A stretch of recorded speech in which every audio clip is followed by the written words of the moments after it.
how did martial arts first enter my life? Well, actually, I was just a dad on the side, and I had my two sons, Johnny and Justin, that they were are two completely separate type of kids. Johnny, very energetic, bouncing off the walls, really good at things early in life, and then Justin, very smart, didn't really interact with a lot of people and had a lot of self reservation and not great self esteem. So both needed martial arts in two separate ways. And so I looked for a martial arts program that was close by in Palm Harbor at the time. They were 4 and 5 years old. And I found a place called True Way Martial Arts in Palm Harbor. And they were doing kind of a grand opening. So it was kind of like perfect. They were opening. We needed something new. Bam, it lined up. They were doing a intro class for kids outside on a mat because the inside wasn't quite ready yet. So it was kind of like the pre-registration, pre-enrollment.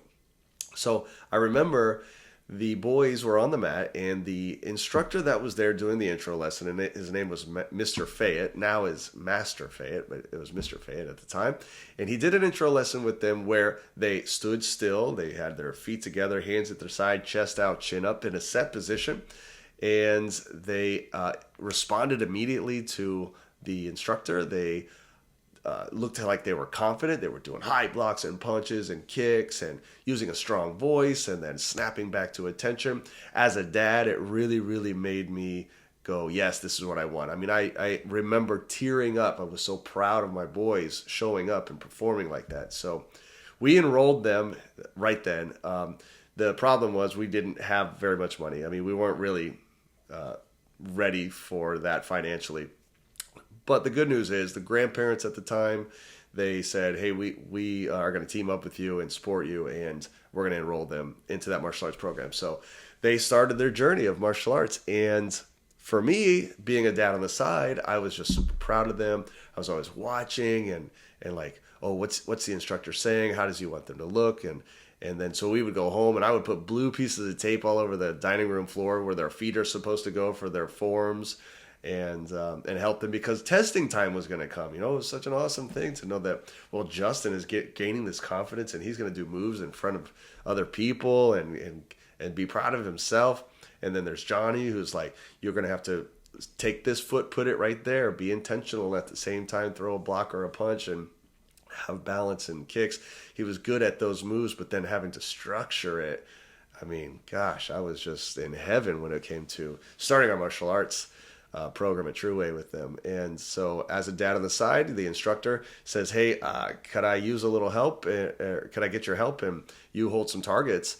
So I'm like, of course I'll hold targets. I mean, I love that. Of course I will. Hold targets and move the lines and encourage and stuff. And then eventually the instructor said, well, you know, you're here all the time. Why don't you just do classes with them? You can still hold targets and stuff, but like maybe start your black belt journey. And I loved that idea too. I get to be with my boys and do something that I started doing when I was a kid, but I only got a few months in it because I had the ultimatum of, am I going to do martial arts or am I going to do baseball? And at the time I chose baseball because all my friends were at baseball and I was already doing baseball for a while. So I chose that route.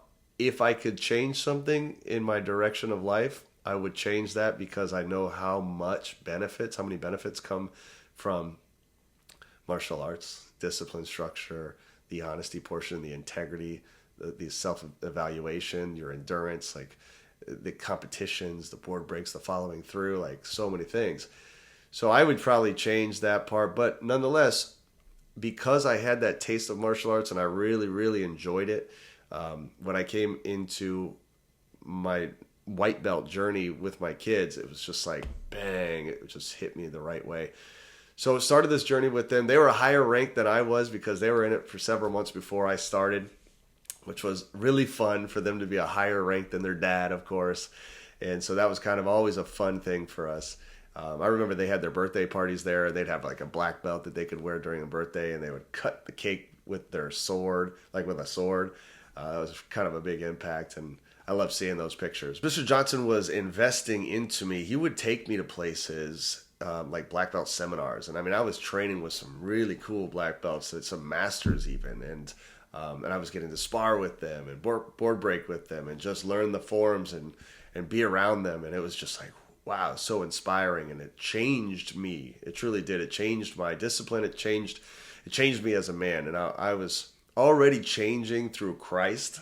Like the background that I have in Jesus comes kind of in that same time frame, in like the 3-year time frame there.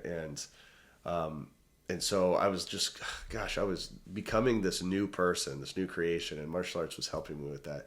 So fast forward, eventually, Mr. Johnson, as an entrepreneur, wanted to use his skills in a different place. So he wanted to pull himself away from Victory, sell his portion back to Victory, and then I would become the chief instructor, which I did. And I had an awesome team with me. It was Mr. Bugs, it was Mr. Roshank, it was Miss Tran, and we were the dream team. I mean, we were winning awards, and we had over 200 students at one time, which is a lot of students to have.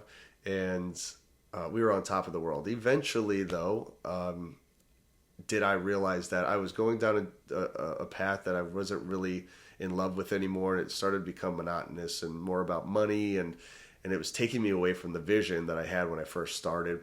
And I was spending a little less time with my sons, and things just kind of started getting rocky. And so I said to myself that I need to start something for myself. I need to do my own thing. And so I ended up pulling myself away from Victory. And actually right then is when 2020 happened. And so when 2020 happened, we took a pause. Everything was paused, right? There's no social gatherings, and there was no school. There was no karates anymore. And so we took a look at what we could do. And we took 2020 instead of as a woe is me, as a wow, what can we do? And so we created STEM martial arts because there was no schools and there was no martial arts. So let's put school and martial arts together. And I had a Rolodex of people from in the past that I said, hey, do you want to do private lessons for your kid? I mean, and there's nothing going on anymore. I can come to your house and here's how it'll work. They'll have their own equipment, their own gear, and that we'll stay 6 feet apart from each other unless we need to come close together for anything, in which I'll mask up. And so that ended up working, and people liked it. And so I got hired by several people, including I was doing classes inside of our garage. I decked it all out. I'll show you a picture of that. But I decked it all out and got a few kids to come into my little karate school. And we started STEM martial arts. I mean, that's really where STEM started, was in 2020. So we took that as an advantage instead of a disadvantage. But my martial arts journey, it actually started from my kids. I was a dad. I moved into an assistant instructor, to a chief instructor, to a idealist, into an entrepreneur, and eventually into a martial arts ministry. And that's another story, but the program that I created looks nothing like what it does now. It has evolved so much from that time when I didn't even know what STEM was going to be. I just knew that I needed those two things together. And I didn't know where God was going to be taking me. I didn't even know God was going to be at the center of where this ministry has gone, this program has gone. I just know where it came from. And I also know to infinity and beyond. And I'm so excited for where it's going, because this train's not going to stop. And we're going to help so many kids, and we're going to keep discipling kids. And it started with kids, and it's going to end that way. So anyways, that's how I got started in my martial arts career. I ended up being a chief instructor. I ended up being a 2-time district champion for traditional forms. I learned tons of weapons. I've got to train under UFC fighters. And now I get to disciple children. So, all right, I hope that helps you learn a little bit more about where I came from, where I'm at. And there's more coming. So God bless you guys.